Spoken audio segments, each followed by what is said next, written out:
This sweater is so big. I look like Cassandra from Doctor Who. Moisturize me. Okay, this is gonna be one of those controversial ones and I am already dreading the comments, but I have some stuff to say, so I'm gonna say it. You are not a Slytherpuff or a Huffledore or a Gryffindor or whatever. I know it's really popular for people who can't pick a Hogwarts house to assign themselves a hybrid house like this. But in my opinion, the whole concept of hybrid houses stems from a fundamental misunderstanding of the house system and ultimately prevents people from engaging in what I think is a really meaningful method of self-examination. Plus, I think it's a little selfish. But let me back up so I can explain myself. So what is a hybrid house? A hybrid house is any combination of two Hogwarts houses. They're usually represented with what's called a portmanteau, which is just a linguistic trick where you combine two words into one that represents a mixture of both, like brunch or frenemy. So Slytherin and Hufflepuff become Slytherpuff. These hybrid houses have always been popular in fandom, but in 2015, J.K. Rowling tweeted a fan saying that since they had been sorted by Pottermore into both Slytherin and Hufflepuff at separate times, that they were a Slytherpuff. She congratulated the user on this and said that it was, quote, incredibly rare. So should tweets be treated as canon?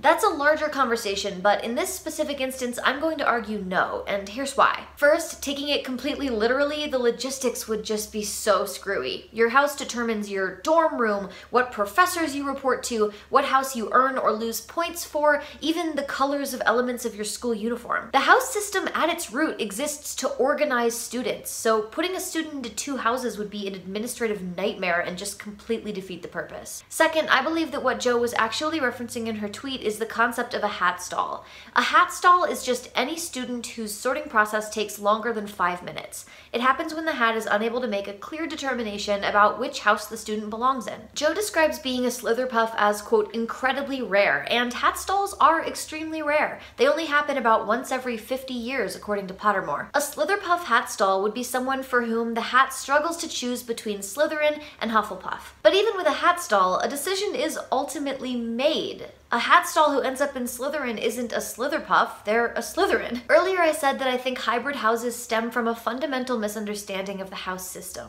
Let me explain what I mean by that. A lot of people feel torn between two houses because they have traits from two houses. But fun fact, we all have traits from multiple houses. That's because we're complex, multi-dimensional beings with complicated personalities and varied motivations. Of course, everybody wants to be unique. It's easy to look at the list of Hogwarts houses and think, well, I'm complex. I can't fit into any of those boxes. But the truth is, we're all complex. You're not the only three-dimensional interesting person in a sea of two-dimensional cardboard cutouts. Each person has their own unique self that we can't know. We have to use empathy and compassion and faith even to trust that other people are just as intricate and complex as ourselves. Often, especially in the geek community, I think we tend to see ourselves as one black sheep in a crowd of white sheep. We're special and everyone else is the same. When you hear someone say that everyone is unique, maybe you think they're saying that we're all black sheep and therefore none of us are special. But there's a third option. Maybe we're all crazy rainbow-colored sheep, each unique from the others. Not one special person in a crowd of boring automatons, but one of infinite special people, no two of us the same. The 3 or 4 adjectives assigned to each Hogwarts house isn't enough to describe any real person. People are brave and hardworking. They're clever and ambitious. In fact, I would be shocked if you could find anybody who only has traits from one Hogwarts house. And this isn't just true of real people either. Even the characters in the books are more complex than their houses can label them. Hermione is ridiculously intelligent, just like a Ravenclaw. And the Sorting Hat itself tells Harry that he would have made a great Slytherin. He's cunning and ambitious throughout the books. And Ron is arguably one of the most loyal characters on the page, which is a hallmark Hufflepuff trait. So why did all of them get sorted into Gryffindor? It's because Hogwarts houses aren't just about what you are. If your understanding of Hogwarts houses begins and ends at the traits you already possess, you're missing a whole other level of meaning. And that other level is choice. It's true that most of us wouldn't be able to choose our Hogwarts house, but what we can choose is what traits we value and what kind of person we aspire to be. The Hat was able to look into 11-year-old Hermione's mind and see that while she was smart enough to be a Ravenclaw and brave enough to be a Gryffindor, she respected and admired people who were brave. She wanted to become the kind of person who fought for what was right.